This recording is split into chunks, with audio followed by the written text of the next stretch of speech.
Good morning po sa lahat. Isa pang liyugto na ating daily Bible blessings. Pamagat po na ating araling ngayong umaga ay consequences. Consequences. O maminamahal, consequences o sa wikang Pilipino, ito po ay kinahihinatnan o resulta, bunga o kalalabasan.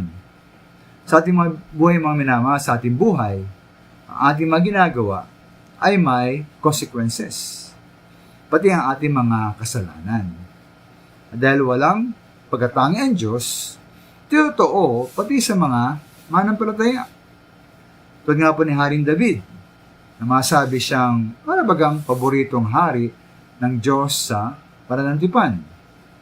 Ngunit na siya po ay nagkasala na inagaw niyang asawa ng iba, si Bathsheba, at pinapatay pa niya ang mister nito, si Uriah.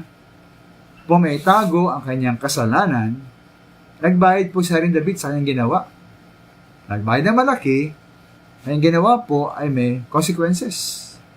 Halimbawa po, sabi nga po ni Nathan, propetang Nathan kay Haring David, sa 2 Samuel 12:11 and 12, na pag-aawayin ng Diyos ang sambahayan ng hari at ibibigay ng Diyos sa iba ang kanyang mga asawa.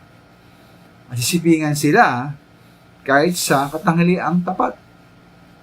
Ginawa ni Haring David ang kanyang kasalanan ng lihim, ngunit hayag siyang paparusahan at migit ito ng buong Israel.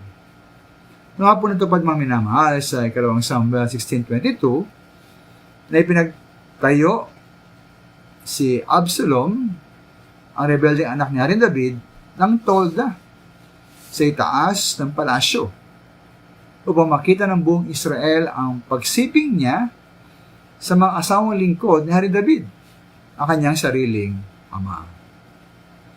Ay nga po sa Galatia 6:7 and 8, at po hindi madadaya ang Diyos. At kung ano ang tiyanin ng tao, yun din ang kanyang aanihin. Ang sumusunod sa nasa ng kanyang laman ay mag-aani ng kapahamakan. Kaya po may karunungan, yung tila payo at kasabihan.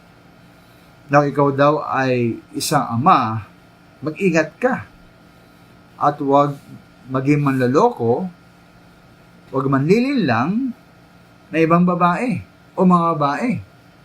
Lalo na kung may sarili kang mga anak na dalaga. Dahil baka sila ang mag-ani ng iyong masamang ihasik. Salamat.